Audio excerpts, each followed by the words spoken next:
Hello everybody, welcome to another True Review. Today I'm bringing you Steel Rain X on the Xbox One. It's a shoot 'em up, but wait for this, it's also an RPG as well. Now when I first heard about this game, I immediately saw shooter. I didn't actually read the description in full, which I should have done really, because I was surprised to find an RPG element in the game as well. And I'm still undecided, even playing the game for a good number of hours now, whether it works together or not. Because I'm at the mindset of where if you want to play a shooter, you're not necessarily wanting to play an RPG and vice versa. But if we take each of the parts individually, the shooter is a highly competent shooter. It's got all the classic hallmarks of a shooter that you look for. It's got a thumping soundtrack, beautiful background graphics, clearly defined enemies, tight controls, good weapon choices there. You've got multiple different formations you can set your ship in there, like set it to different fire modes.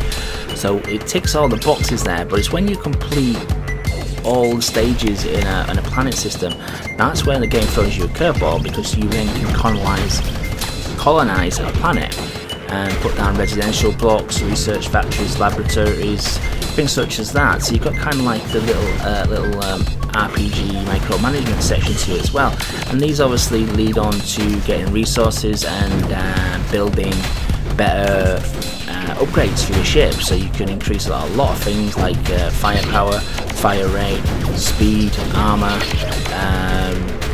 loads and loads of different things, and there's tons of different aspects you can customize, whether it's just from upgrade points which you earn from obviously beating levels, or whether you research new equipment.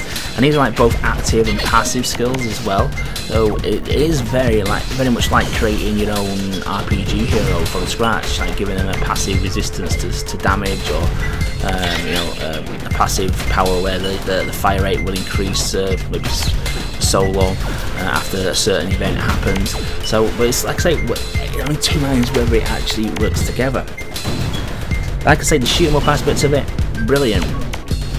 It starts off a little bit pedestrian, admittedly, for the first few levels, but it soon ramps up into a pretty mean test.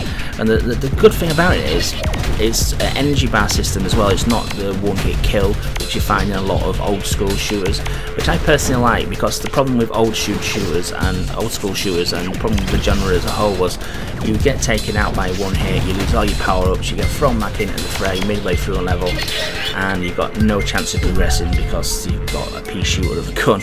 That doesn't tend to happen in this game, because you do have an energy bar which you can obviously increase, and increase your damage resistance as well through the research and the upgrades. And you have got the joy of replaying levels as well, so if you do hit a difficult level, you can also replay earlier levels to earn more credits, to research more upgrades, and come back at it with a better ship and more chance to actually accomplish it. So that's great. What's also great about it as well in terms of difficulty is there's 10 different difficulty levels where you can adjust it on the fly. You don't have to play the game all at one difficulty level. It doesn't look like difficulty is tied to any achievements, so you're quite free to change that at will. And I think that's a fantastic feature, because one of my bugbear with a lot of games at the moment is they make them so difficult for no reason other than just thinking, hey, aren't I good? We're a difficult game. And to me, that's a barrier for people to play. If people are just not been able to progress, they'll stop playing your game. Having a multitude of different difficult levels is a fantastic thing in my opinion, because it removes that barrier to gameplay. Whether you're a shoot 'em up novice, you can play this game. Whether you're a shoot 'em up ninja who can thread your ship through an eye of a needle, it works for all parties.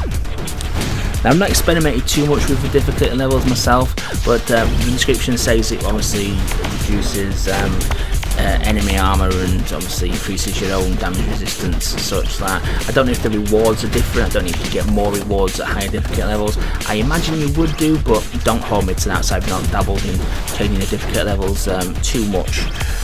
Now, if that wasn't enough with the game, the ships themselves are quite versatile, because you can change the formation by pressing 3 of the 4 face buttons. They offer quite a different variety of fire modes and different ways to tackle the enemies. Then on top of that we have 2-player co-op mode, which I believe is local only, and I wasn't able to. I couldn't see any way to get it online, so local only 2-player, which is good. Would have preferred online, but never mind, it's still there. There's also a hardcore mode as well if the 10 difficult levels is not enough for you. And again, even though you've got all this going for the game, there's a level creator as well. You can create your own shoot 'em up levels, which is just mind-boggling really. There's so much in this for the price that they're asking. And so it's a shooter, RPG, and also shoot 'em up creator all in one. Now I have to readily admit, I've not dabbled that much with the level creator. I simply just didn't have the time. There's loads of games come out at the moment, and obviously time of year it has its other commitments as well. So I've probably not dabbled with the level creator as such to an extent where I can say whether it's a great feature or not, but it is a feature that is there. And the little bit I did look at it, it looked a highly competent feature and pretty easy to use from the time I did spend with it. But probably more in depth. A look at that probably needs. You may want to check out some maybe other reviews who have maybe dabbled more in that feature. As I say, unfortunately, I just didn't have the time really to lose myself for hours on end in that to see if it was actually good and you can make a decent shoot 'em up yourself from what the game offers you. But nevertheless, fantastic shoot 'em up. Decent RPG aspects of it. Whether the two gel together, I'm not sure. But nevertheless, it's still enjoyable, and that's the only thing I'm concerned about. It's fun to play, it's enjoyable, it'll keep you coming back, and you've got probably 10 hours plus on this really, if you've got trying to get all the achievements, I would imagine, if you're decent skill level to progress there and you put the time and effort in. So yeah, overall a pretty good shooter, pretty good RPG to it as well. I'm going to give it a 4 out of 5. I think really good game, definitely worth a purchase at the price. And if you've any doubts about it at all, definitely a no-brainer if it comes as one of the Xbox sales that we regularly get. So I hope you enjoyed that review, guys. Please remember to like, comment and subscribe, and I'll catch you in the next video.